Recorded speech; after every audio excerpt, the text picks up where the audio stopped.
Pagkatapos ay hiniling niya kay Lu Ruping na ipakita kay Chen Pingan ang pendant. Nagalit si Lu Ruping at pinigilan ng lalaki. Sinabi ng lalaki sa kanya na huwag kalimutan ang misyon ng Immortal Emperor at dahil sinabi ni Lashoy, wala silang magagawa tungkol dito. Inalis ni Lu Ruping ang pendant at ibinato ito kay Chen Pingan. Pagkatapos ay masusing tiningnan ni Chen Pingan at napagtanto na ito nga ang nawala sa kanya at pinasalamatan si Lu Ruping sa pagbalik ng kanyang pendant. Binati ni Lashoy si Chen Pingan sa pagbawi ng kanyang mga gamit. Pagkatapos ay sinabi ni Chen Pingan kay Lashoy na hindi na siya maaaring magtagal at ipinaalam kay Lashoy na kung wala siyang matutuluyan, maaari silang manatili sa Shao Estate. Tinanggap ni Lashoy ang alok, iniisip na wala siyang ideya kung ano ang balak ni Chen Pingan. Pagkatapos ay sinabi niya sa kanyang kasama na pansamantala silang mananatili sa Shao Residence at kung hindi nila gusto, maaari silang humanap ng sarili nilang tirahan. Nagtanong si Lu Ruping sa lalaki kung ano ang dapat nilang gawin. Sinabi ng lalaki sa kanya na susundin nila ang gusto ni Lashoy.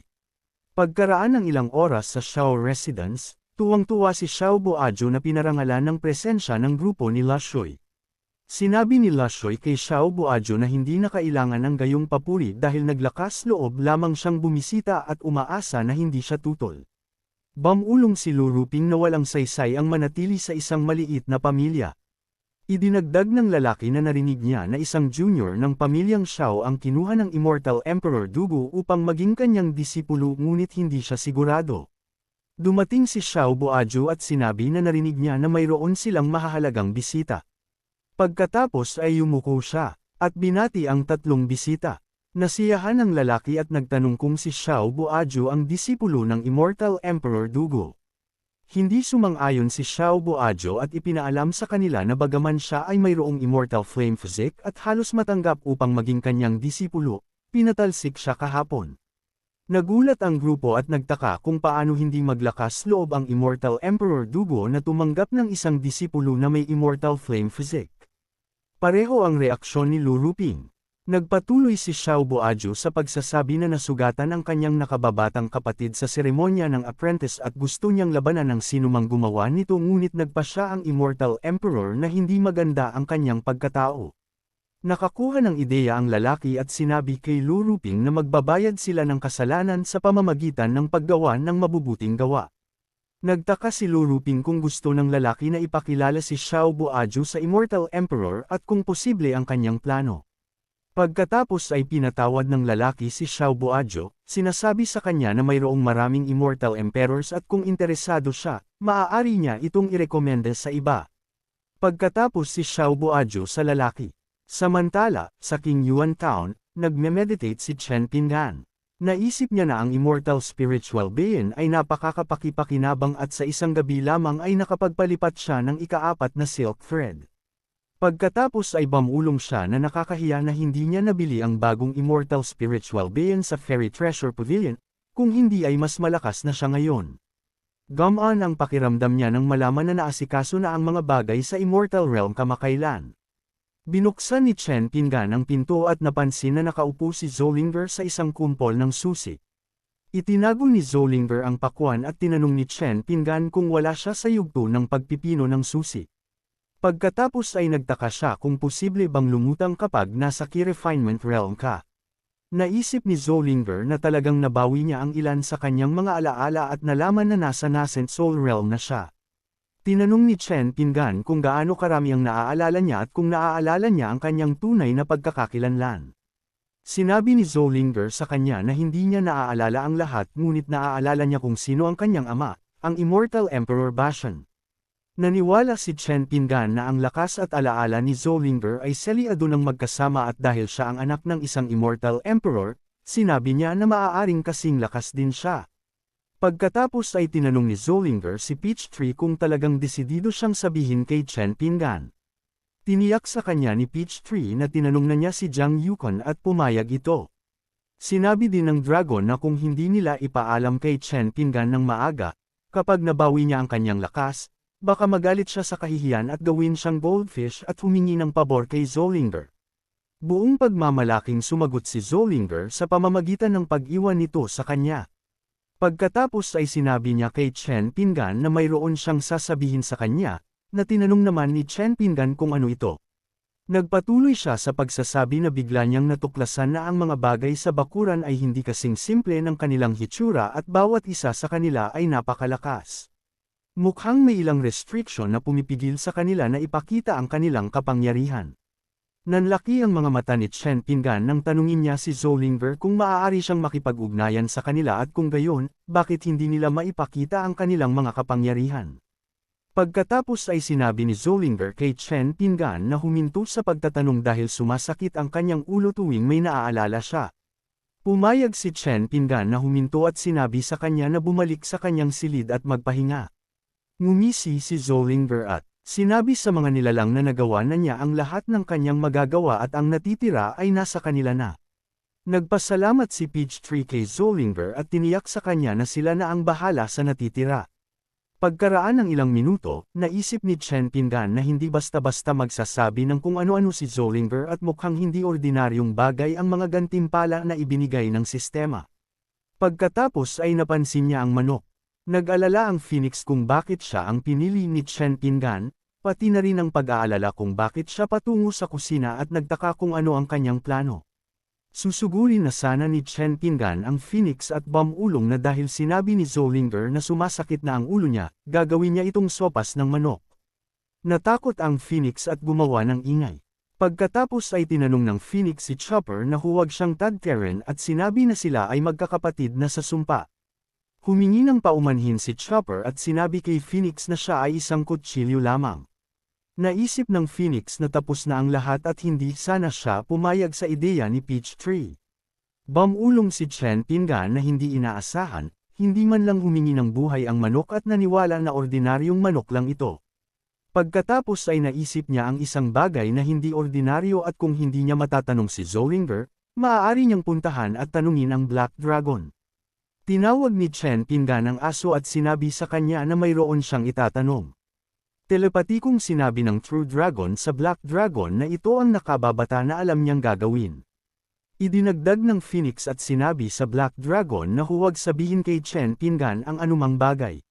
Nanginginig sa takot ang aso at naisip ni Chen Pingan na binyantaan ito. Pagkatapos ay tinanong niya ang ibon na hindi siya pinansin.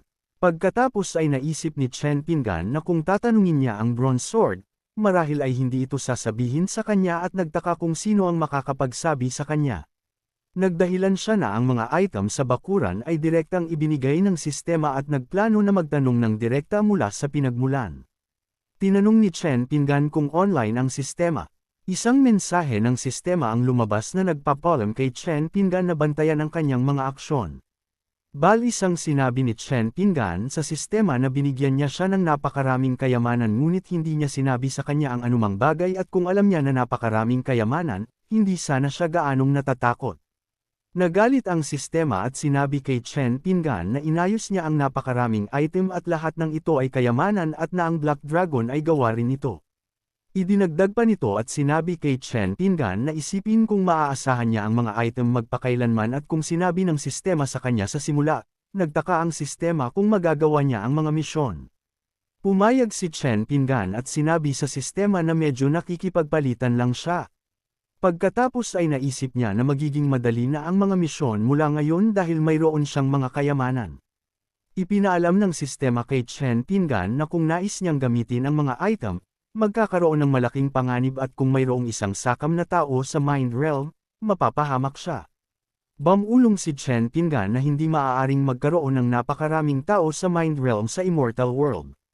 Ipinaalam ng sistema kay Chen Pingan na ang mga kondisyon para sa mga tao mula sa God Realm na bumaba sa Mortal Realm ay hindi mahigpit. Pagkatapos ay naniwala siya sa sinabi ng sistema at bamulong na bumaba nga si Sasu sa Mortal Realm upang makita si Xiaolinger. Pagkatapos ay sinabi ng sistema na ang mga top-grade na immortal weapons kasama ang Black Dragon ay kasalukuyang hindi kayang magamit ang kanilang mga kapangyarihan at maaari lamang silang protektahan siya sa mga kritikal na oras at binalaan si Chen Pingan na mag-ingat sa kanyang sarili. Sumagot si Chen Pingan na ayos lang dahil magagamit lamang niya ang mga ito sa isang lugar na kakaunti ang tao.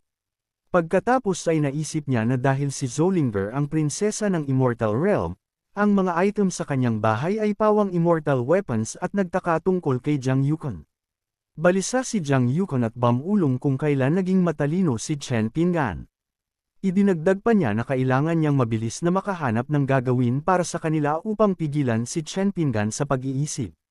Samantala, sa kalye ng Immortal Realm, Bamulong ang isang dalagita na ang Immortal World ay napakaraming kakaibang bagay at mukhang magandang lugar upang bisitahin. Sumang-ayon ang lalaki sa tabi niya at sinabi sa kanya na magandang lugar ito para sa isang bakasyon. Pagkatapos ay sinabi niya sa dalagita na maglaro dahil hindi niya kailangang mag-alala tungkol sa kanya.